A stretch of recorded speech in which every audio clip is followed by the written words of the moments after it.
Olá, sou o professor Palomino. No vídeo de hoje em LabVIEW aprenderemos a desenvolver um dado digital, um dado eletrônico, e estaremos para isso aplicando os primeiros conceitos em LabVIEW. Esta é a segunda aula. Então hoje vamos utilizar um loop, um while loop. Estaremos utilizando um gerador randômico e algumas expressões de comparação e de aritmética para terminar mostrando como se construi um sub-VI, que seria como uma subrotina, só que aqui vamos chamar tudo em termos de VI, então seria um sub-VI. Então vamos já na nossa tela aqui e vou criar um projeto. Este projeto vou aproveitar para colocar todos os vídeos, todos os exercícios dos vídeos que vou apresentar nesse canal sobre LabVIEW. Estarão aí, estarão disponíveis para quem mandar o e-mail, para quem requer este arquivo, eu mando sim. Então vou criar um projeto em branco e aqui o projeto vou colocar já um nome. Criei já uma pasta para salvá-lo. Curso de LabVIEW YouTube. Isto, vamos chamá-lo aqui. Curso LabVIEW 2020 YouTube. Pronto. E aqui em My Computer, inicialmente vou criar um VI. Lembrando que os VIs é o nome que o National Instrument, criador de LabVIEW, dá aos arquivos, as pastas, aos arquivos de LabVIEW, né? VI de Virtual Instrument. Então, inicialmente vamos por nossa estrutura randômica. Aqui em Numerics vai encontrar os dados. Lembra que LabVIEW é uma linguagem gráfica, então os ícones já te dão informação de que é cada coisa, né?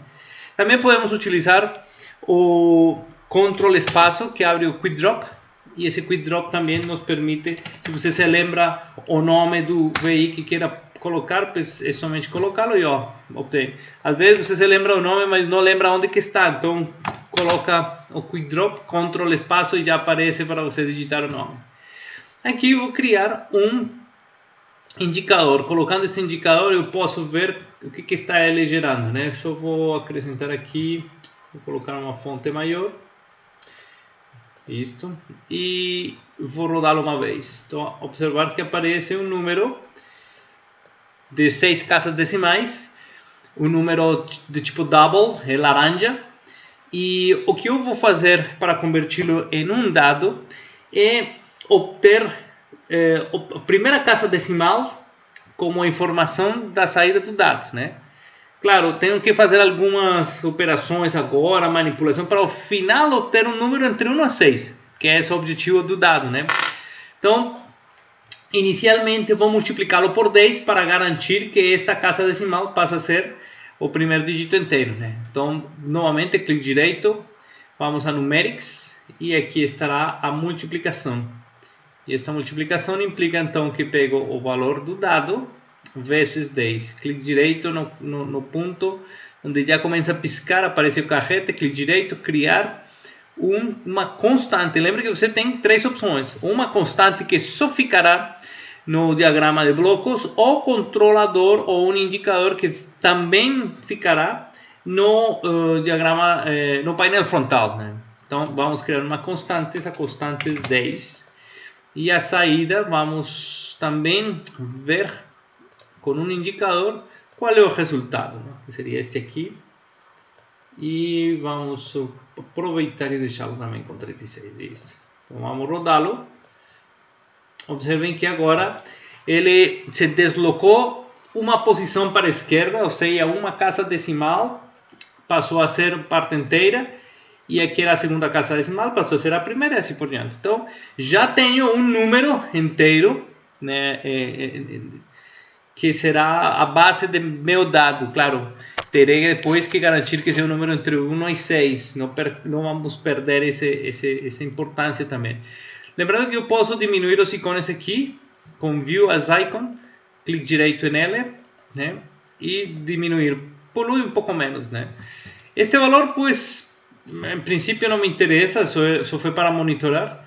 E aqui este valor, pues, me permite ver como está multiplicando e como vamos fazer o seguinte passo. O seguinte passo, pues, será eliminar as casas decimais. Para isso, eu vou mostrar aqui 4 opções que um aluno poderia pensar, né? Que o desenvolvedor poderia pensar. É pensar como em outras linguagens, que se você converte este dado tipo double a inteiro, a integer, você já mata a parte decimal. Então vamos aproveitar aqui, clique direito, numerics, e aqui em conversion vamos encontrar conversão de um dado a diferentes tipos, entre esses um signet de 8 bits.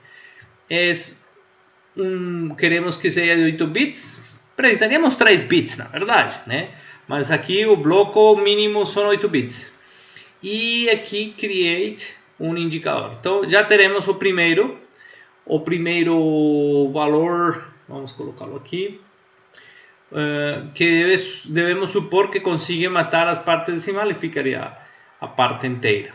Também existem os arredondamentos, né? Quando você manda arredondar, então vou pegar estes 3, um é round to nearest,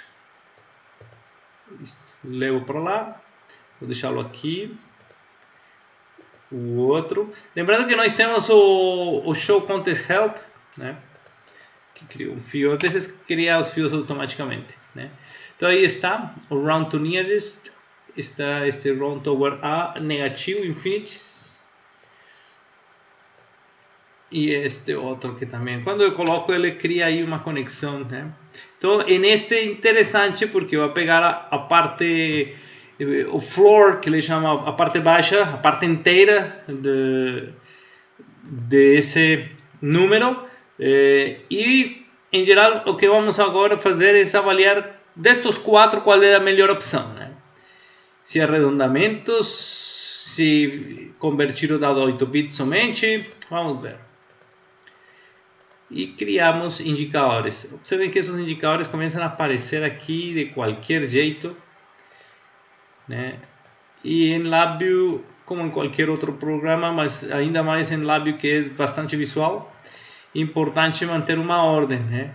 Mantê-los organizados. Então, uma coisa muito legal, eu vou colocá-los como ícones inicialmente aqui. Uma coisa muito legal que ele tem são as ferramentas de edição, né?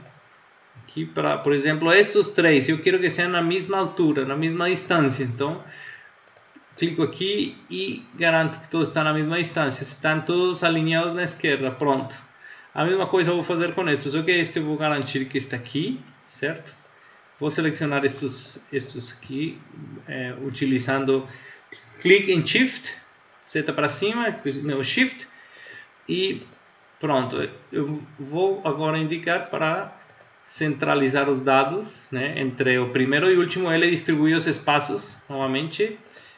Clico com Shift, digitando, e os espaços já e alinhados para a esquerda. Pronto, então vai ficando organizado o programa. Agora é um teste, eu fiz somente para mostrar, porque no final vou deletar isto. Então já aproveito para mostrar essas ferramentas que são de uso contínuo nos programas. E vamos rodá-lo. Aqui ficou também, vamos colocar aqui, estará na mesma ordem, deixa eu conferir aqui.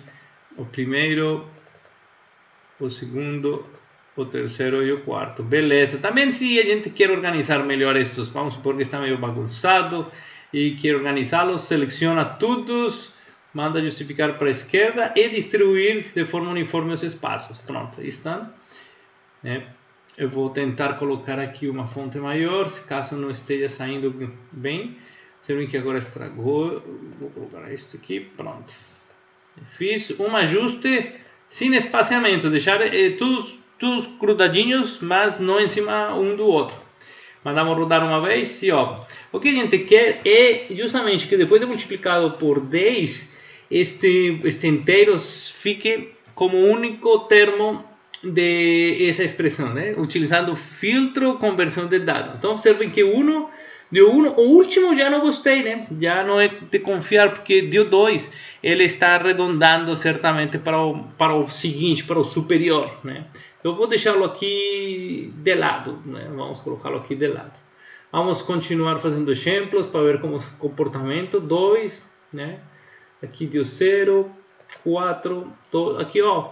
Esse é bem interessante porque aqui é um número mais próximo de 0.2, né? Que depois de, aqui mais próximo de 2, melhor. E ele está, quando ele arredonda, quando ele utiliza esta conversão 8 bits, ele realmente está arredondando. Observe que ele arredonda para 2, ele deveria só manter. Então não é o mesmo conversor que você utilizaria em C, né? Quando você em C converte um dado, se é um dado float, double, enfim, a inteiro você mata a parte decimal. Aqui não, aqui ele arredonda mesmo. E neste outro caso, ele está arredondando para cima também, é o mais próximo, na verdade, o valor mais próximo para cima e passa 2. E o único que mantém, que é o floor x, que seria este, né? Os outros dois, não confio neles, né? Não são valores que são realmente...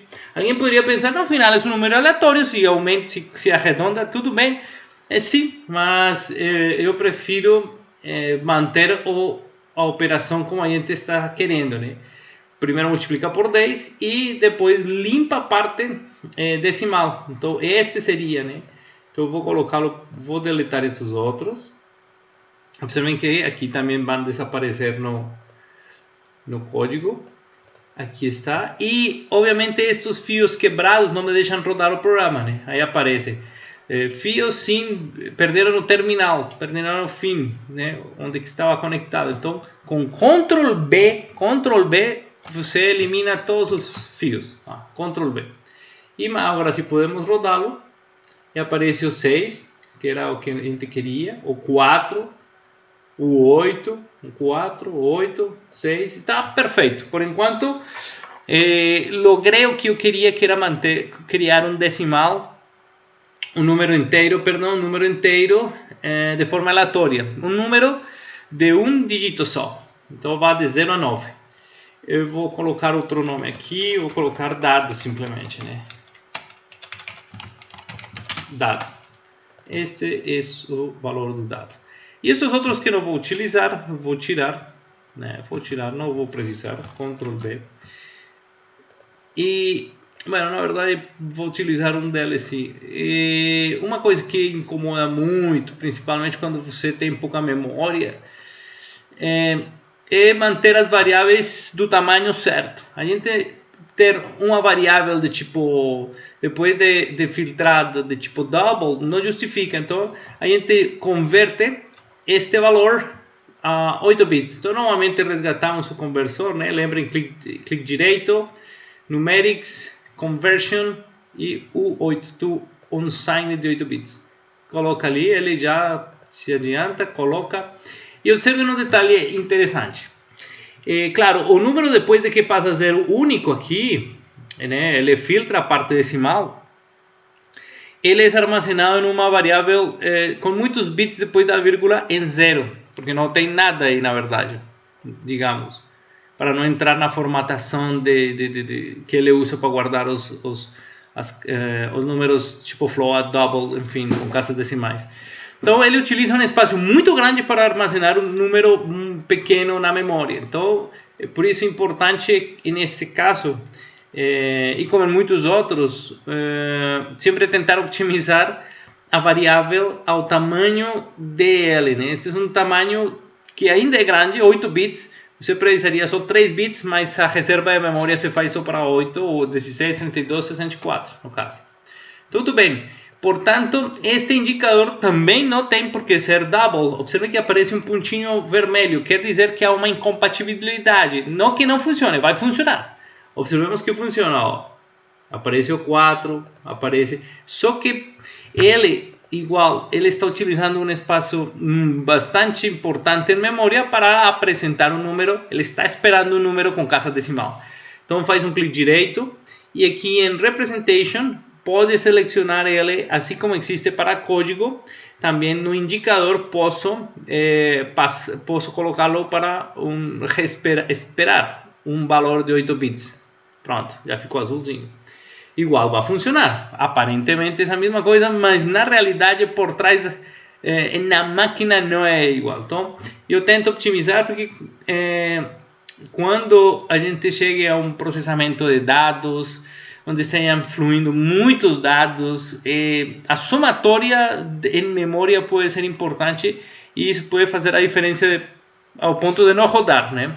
Ter memória insuficiente, memória RAM insuficiente para rodar. Então, cuidar esses detalhes pode ser necessário sempre. Bom, já em teste está meu dado gerando, bueno, tem números indesejados, né? O 0, o 7, o 8 e 9. Como fazer para que ele filtre esses elementos, esses números? Eu não quero esses números. Eu quero que quando rode, simplesmente apareça o número aqui entre 1 e 6. Ó. Aqui está dando certo. Aqui 2, 7. Por exemplo, eu não quero 7. Não, por hipótese nenhuma pode aparecer um número diferente ao que um dado me daria. É um dado virtual, não pode falhar, né? Até porque nos seguintes vídeos, provavelmente no próximo, a gente vai provar se ele é equiprovável ou não. A probabilidade de cada uma das caras do dado digital sejam iguais, que é isso que a gente espera, né? Não seja um dado viciado. Então, eu vou criar uma estrutura de tipo while loop. Vou colocar, observem que clique direito, Structures em while loop e clicando, clico, mantenho o clique e levo e fecho tudo isso aí, né? Esse while, observem que ele tem uma seta aqui indicando que ele estará aí e se caracteriza por ter uma i de iteração, ou seja, cada loop que ele faça, cada ciclo que ele faça, esse contador vai incrementando, em ciclo em ciclo. De ciclo em ciclo ele vai incrementando uma vez. O primeiro é 0, o primeiro ciclo que ele faz é 0, né? E este outro pontinho vermelho é o condicional. Ele espera aqui, observem que quando eu coloco o mouse perto, vou colocar aqui o Show Context Help, para vocês irem acompanhando, né? Quando eu coloco o mouse ali, no condicional, esse condicional está esperando um dado booleano, um dado verde, um dado que indique se é verdade ou não. Neste caso, se é verdade, ele termina. Você sabe isso porque faz um clique direito nele e tem duas condições. Que pare se é verdade, ou seja, que termine de fazer os loops se é verdade.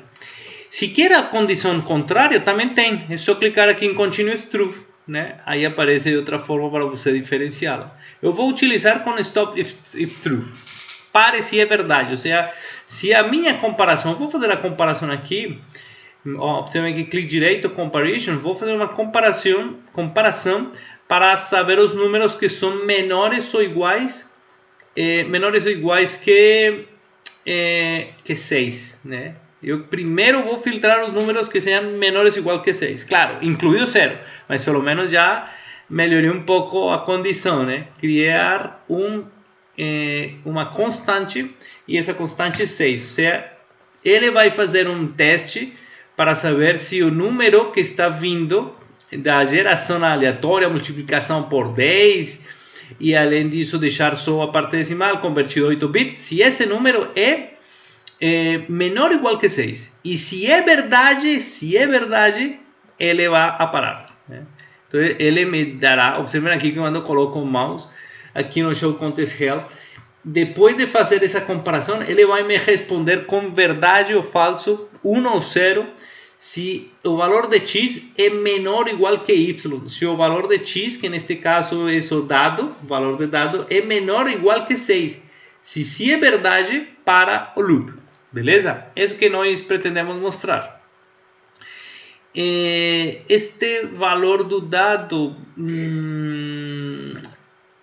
eu vou colocá-lo por fora. Não faz diferença, só que para efeitos desta simulação, eu quero saber quando ele termina e me apresenta o dado. Ou seja, ele não vai me deixar ver, eu não vou ver. Eu posso colocar aqui, né, para ver os dados que está gerando, né? Posso criar mais um indicador, só que eu vou terminar deletando, né? Só para você ver aqui os dados que ele vai gerando no final. Dado é o resultado final, né?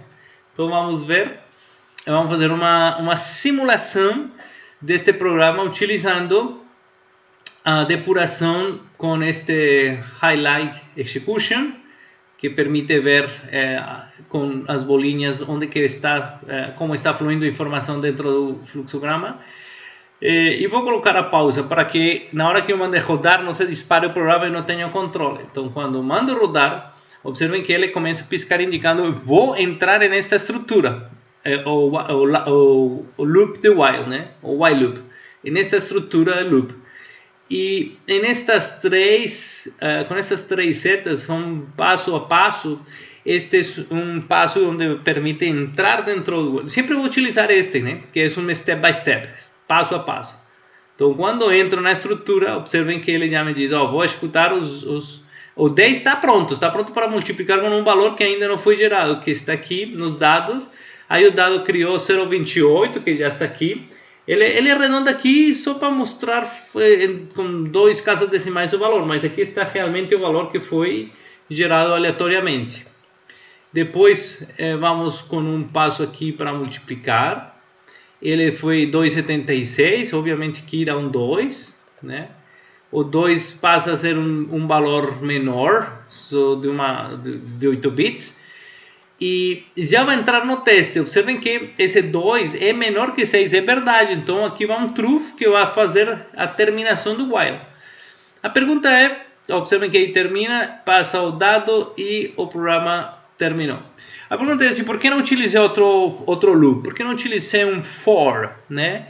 E pensa bem, se eu utilizo um for, eu vou ter que definir o número de vezes que ele estará fazendo esse loop. Mas eu não sei quantas vezes vai precisar.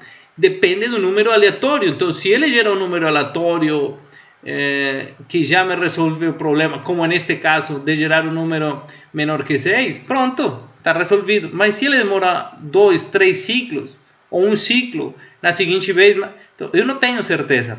Então, o for fica desconsiderado justamente por isso, porque eu não tenho um valor fixo de ele fazer esse loop. Agora, o while loop, se tem essa facilidade de configuração, eu posso decidir quando parar. Então, enquanto ele não detectar, não conseguir ter um número menor que 6, menor ou igual que 6, ele estará ali. Quando já é verdade esta condição, ele aciona a condição do loop e termina, colocando o dado aqui em dado, né?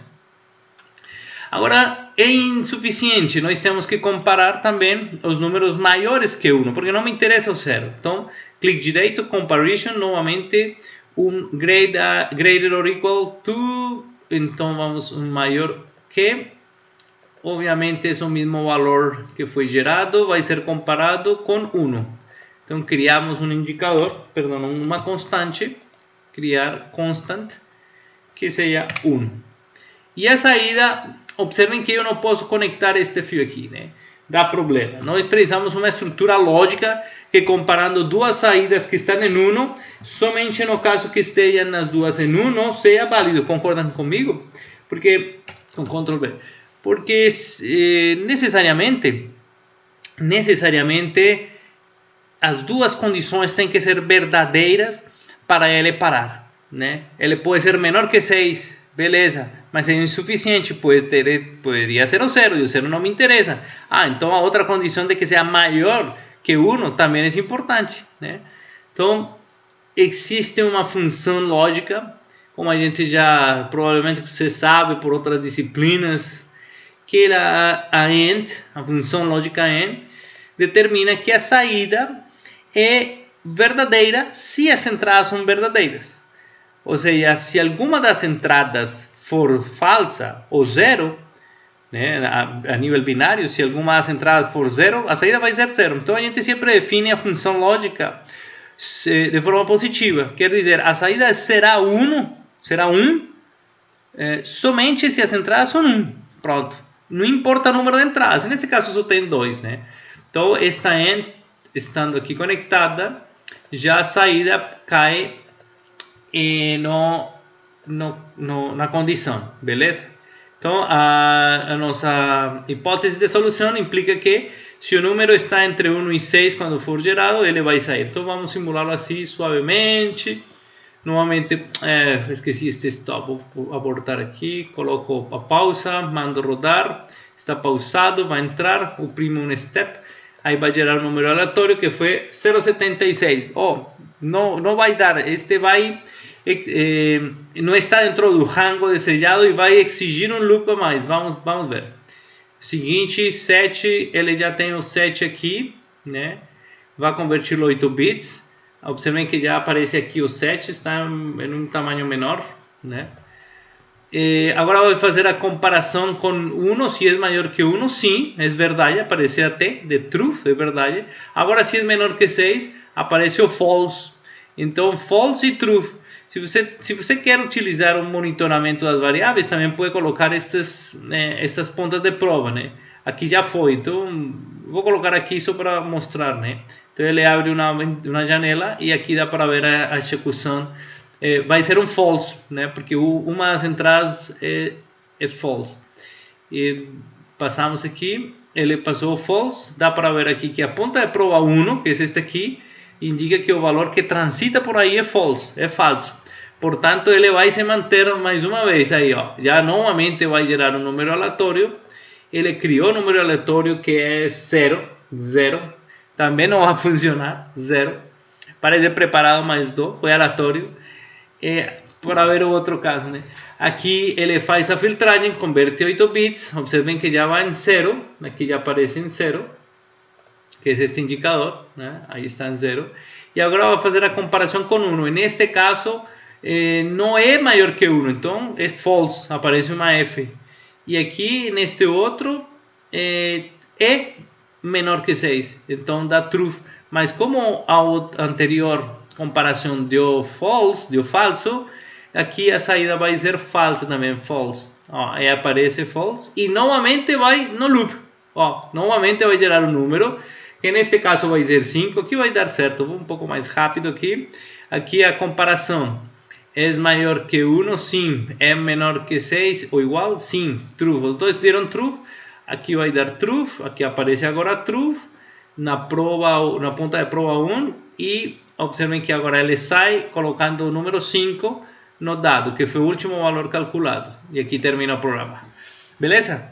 Então, digamos, até ali é claro que a gente consegue sempre ter um valor do dado que a gente quer, que é este valor aqui. Observem que não me interessa, não me resolve nada. Os outros também não, já fiz o estudo, o cálculo, mas vou deixá-los aí só para vocês verem outro detalhe. Quando construir o SUBI, eu vou rodá-lo aqui várias vezes para a gente conferir. 1, 4, 2, observem na tela, né? Observem ali na tela que o valor que está aparecendo sempre é um número entre 1 e 6. 1 e 6, né? 1, 4, 5, 6, 1, 3, enfim, são aleatórios. Beleza? Agora, me interessa convertir isto em um SUBI, ou seja, como uma subrotina. Para efeitos práticos, as subrotinas são legais porque permitem o reuso do código. Então, o Labview tem duas formas, uma salvando-a como um SUBI, que depois é resgatado, ou aqui muito mais fácil, que é essa forma como vou mostrar hoje. A outra gente em outro vídeo apresenta, seleciona tudo que está no painel, tudo que foi selecionado e está no painel frontal, será considerado como saída. Ele não vai mudar o programa em termos de painel frontal. Então vamos ver aqui, Edit, Create SUBI, clica, aí ele pergunta se, cuidado, tem um for loop e tal, e os terminais, e estes três, você diz yes, simplesmente. E aí aparece nosso VI com os 3 indicadores, né? Um pouco bagunçado sim, mas que no final não me interessam, né? Vou dar uma arrumada aqui, mas não interessam. Aqui temos um probleminha com este, que a ideia é que nunca tenham os fios um em cima do outro, né? Que dê para entender claramente como estão conectados. Isto, né? Aí mais ou menos, né? Não vamos brincar muito com isto. Al final vou deletá-lo, então vou deixá-lo ali. Então este é o SUBI. Se você clica 2 vezes, abre o código, Ctrl E para abrir o código do SUBI, e aí aparece este valor dado, é este dado, observem, né? Interessante que Vou salvá-lo, não tinha salvo, agora vou salvá-lo dentro da pasta que criei, o dado. E bem interessante, como eu estava falando, porque, digamos, vou mostrar como editar esses dois. Eu não estou interessado nesses dois, eu vou eliminá-los, eu não vou colocá-los por fora. Então observem aqui o ícone que ele tem e no lado o padrão de conexões. Eu posso mudar esse padrão de conexões, né? Por exemplo, para se tem 3 conexões aí na saída, por exemplo, esse aqui. Aí aparecem 3 entradas, 3 saídas. Mas na verdade eu só quero azul. Então primeiro eu vou desconectar todos os terminais, né? E vou colocar um padrão que seja para um só. Este é um só. Vou colocar, inicialmente vou colocar este para você ver a diferença, né? Vou colocar este. Então, para indicar que é o dado, eu vou selecionar o lado do terminal e depois clico no valor o indicador que eu pretendo que seja a saída deste sub-bay. E já pronto, ficou, né? Então terá, no futuro eu posso incluir um novo terminal, né?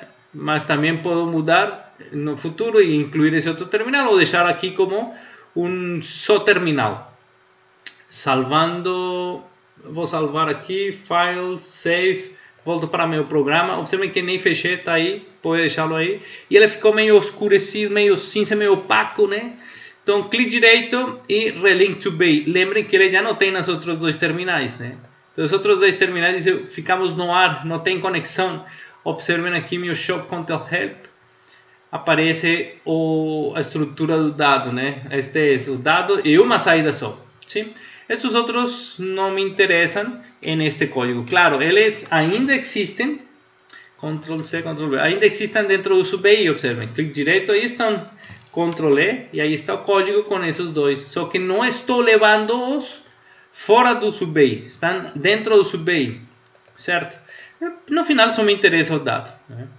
Agora, se eu rodo ele, observe que só ficou esse, né? Claro. Se eu começo a rodar ele, está aí o dado funcionando, né? Cada vez que eu rodo, está funcionando. Me interessa agora mostrar como mudar este ícone. Clique direito, dois cliques, e aqui aparece novamente o sub-bay. E neste ícone, aqui no lado do terminal, onde foi configurado o terminal, faz dois cliques, e ele abre tipo um paint, bastante básico para construir o ícone, né? Então, o que eu costumo fazer é deletar o que está por padrão, né? Seleciono, suprimir e coloco nos dados para indicar que é o programa aleatório, né? Para me lembrar. Então, veja aqui que tem um match, umas funções matemáticas. Eu vi aqui os dados, aqui está. Então, clico e levo para lá. Eu vou colocar aqui uma tinta ao redor, verde como está ali. Pronto. Ok. E observem que já o ícone ficou bonito, né? Ficou fácil de identificar. Quando você cria muitos sub-BIs, é importante você ter identidade nos ícones para você dar leitura rápida do como que está funcionando o código, né? Então pronto. Então uma coisa legal que eu estava falando de usar esses BIs está em que quando eu preciso deles, eu posso reusá-los facilmente. Ou está no projeto, né? Então eu posso usar quantos eu quiser, né? 4 dados. Clique direito, eu vou criar indicadores, né? Criar indicador, né? Vou tirar isso aqui. Observe que está este indicador. Clique direito, ele vai fazendo a numeração automática dos indicadores. Clique direito aqui, Create Indicator. Aí estão os 4. Então vamos deixar isto melhor apresentado, já para finalizar. Estamos aqui, clique direito. Clico nele, clique direito, vê-lo como ícone. Vou separá-lo um pouquinho. Vamos alinhar este pessoal. Não, errei no botão. Alinhar o pessoal, seleciono. Isto. Estes também parecem que não estão um pouco tortos. Pronto. Posso também organizar, dar uma organizada nas distâncias. Claro que ele fez alinhamento com esse, então por isso ficou assim meio esquisito. Mas aqui a gente faz um ajuste com a mão. Beleza. Aí está. Pronto, e estes também eu consigo organizá-los, né? Qual foi o primeiro dado? Dado este dado 0, 2, dado 3 e dado 4. Isso. Observem, claro, está bem bagunçado, mas é só selecionar, alinhar a esquerda se quer e deixar espaço zero entre eles. Então aqui está espaço zero entre eles. Pronto. Vamos rodar. E aí, como ven, tenho 4 dados gerando números. Cada vez que eu rodo o programa, ele entra, executa e me dá um dado. Entra novamente subir e me dá outro valor. Entra no seguinte e dá outro. E assim eu tenho reuso e a forma fácil de recuperar os subbase. Quando não está dentro do projeto, você vai procurar na pasta onde esteja e usa. Beleza? Então, digamos que em resumidas contas, vou abrir aqui, Ctrl E. Foi construído esse dado a partir de um gerador de números randômicos aleatórios multiplicado por 10, se calculou somente a parte inteira, foi convertido a um tamanho apropriado de bits, 8 bits, é o mínimo que temos, e foi utilizado um loop, este loop, para poder mantê-lo gerando números enquanto o número gerado não seja entre 1 e 6. Terminando este loop, saindo deste loop, uma vez a condição seja cumprida, o dado estará sendo disponibilizado no terminal deste sub-BI, como se vê aí, né? Então, neste vídeo aprendemos já uma estrutura e as funções aritméticas também utilizamos, as lógicas, vimos como trabalho condicional do loop, do while loop. E na medida dos vídeos, nós vamos tentar manter esta linha de exemplos. O seguinte vídeo, nós vamos mostrar se ele é equiprovável ou não, se o dado está viciado ou não. Então, se gostou deste vídeo, peço para dar um like. Se você quiser o código deste programa, é só pedi-lo aí, deixar seu e-mail, seus dados, que eu entro em contato e te mando o material. Beleza? Muito obrigado. Até a próxima sessão com Lábio.